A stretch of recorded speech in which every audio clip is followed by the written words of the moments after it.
Hey everyone, welcome back to the channel. Today, we're diving deep into the incredible back alleys of Hanoi, Vietnam, to show you a side of the city that most tourists never get to see. Our journey starts in a maze of narrow lanes that will lead us straight into a huge, bustling morning market. This isn't a tourist market. This is where the locals shop every day. We'll see everything from mountains of fresh tropical fruit and butchers at work to some more adventurous local ingredients like live frogs and eels. It's noisy, it's chaotic, and it's absolutely fantastic. And you'll definitely want to stick around for the second half of the video. After exploring the market, we'll find our way to one of Hanoi's most famous and unique attractions, the legendary Train Street. We'll walk right on the active railway line that passes literally inches from people's front doors. It's a place where cafes, homes, and a major train route all share the same tiny space. As always, this is an immersive walking tour, so I won't be talking during the walk itself, allowing you to enjoy the real sounds of the city. But don't forget, you can turn on subtitles in many languages if you need them. If you enjoy experiencing cities like a local, please hit that like button and subscribe to Johnny Walk for more adventures. Now, let's get going. Enjoy the walk through Hanoi.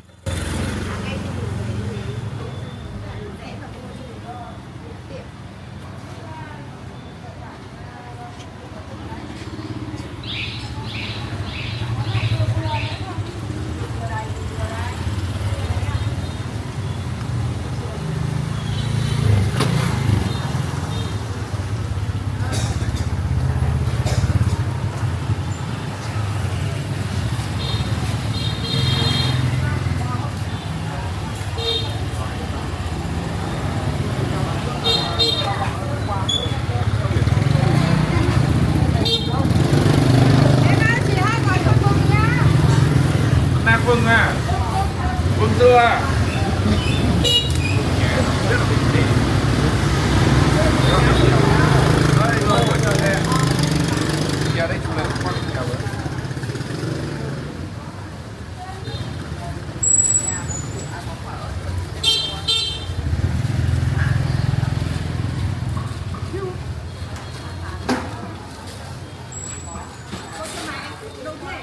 À đây con đợi bà về con lấy này em đấy, cho nó nóng.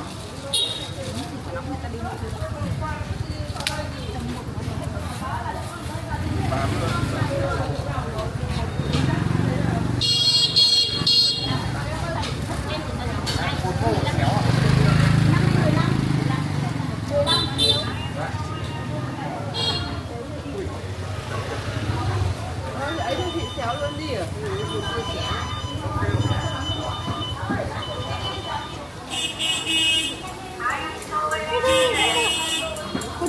Tôi làm thôi xéo bánh khúc.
Gì đây, xôi gì đây? Xôi gì đây? Ok. Xôi chảo à? Ăn chảo không?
100 mà 750 mà đâu ấy kia kia rồi 800.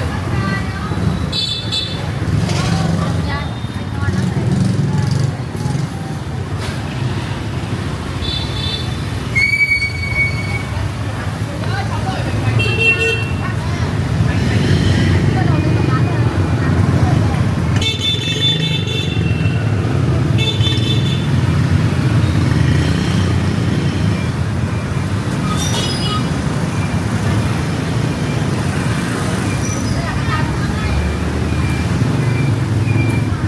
How much this? How much this?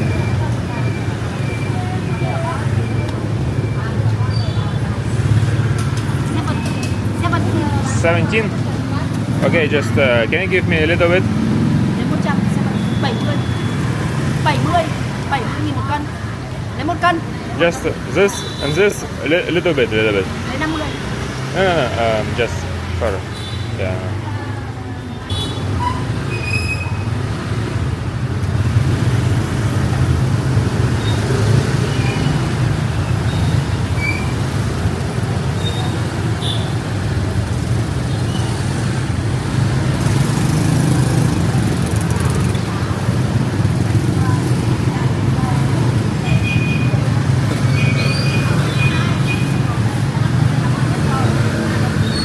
Cái này 30.000, cái này 30.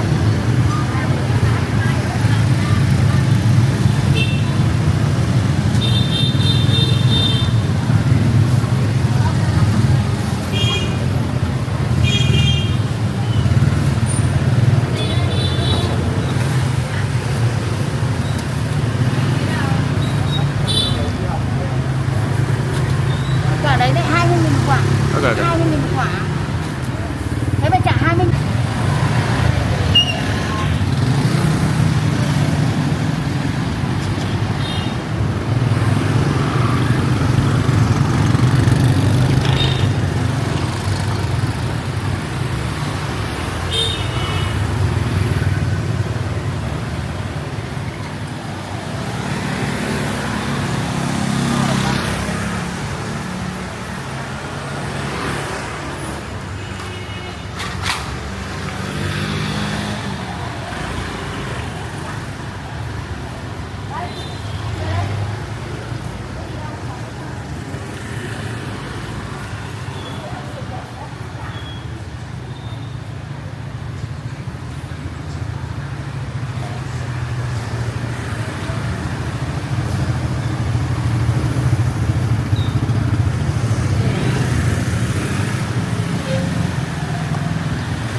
What is this? Good?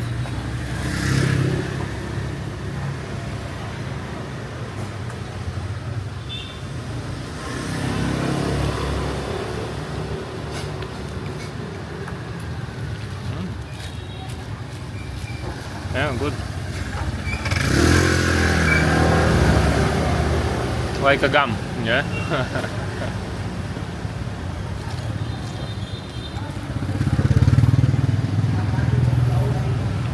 Ngon không? Ngon không? Very good. Thank you. Thank you. Come on. Come on, yeah.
What is this? Xôi. Soy. Ah, okay. Cô dùng cho cô xéo cái Mời anh bao nhiêu? 15 xôi. Got you guys. Next time. Delicious, healthy, yeah? Thank you.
hôm nay có đi vòng hồ không? Đó. Ra đấy.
Nào thì có tiền mà ăn quà cái bán cả khoảng bán có tiền nói sai sai thế nào anh bán hàng nó vậy tiền mua cái bạc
Thank you.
Duyên rồi. Qua ăn đề gì đó.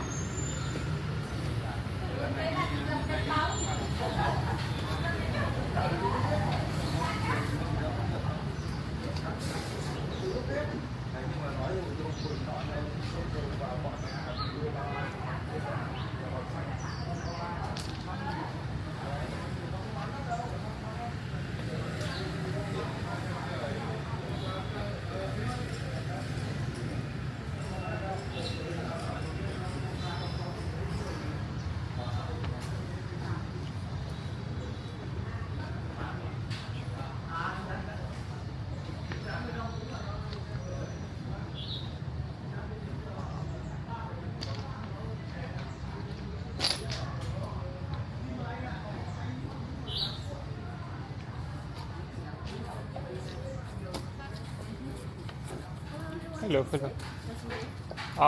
Later. Like train at 8:50, so you come back around like 8:30 Okay, or 8:40. got you. Thank you very much.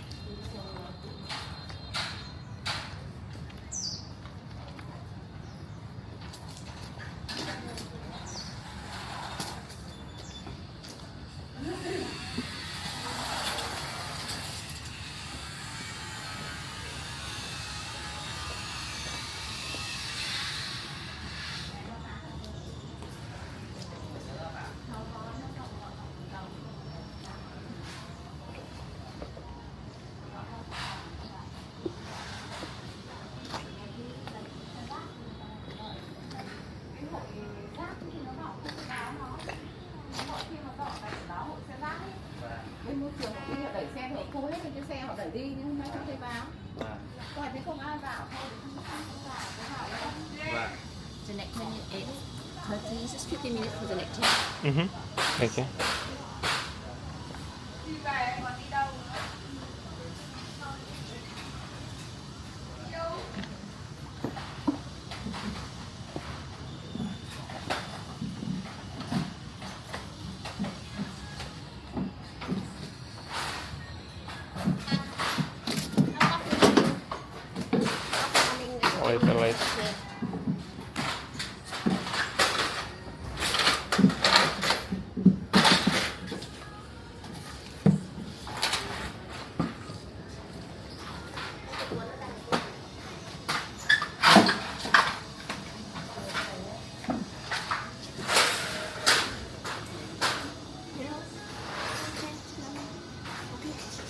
Later. Later. Thank you very much. Uh-huh. Let me know. Okay. Xin chào. Later.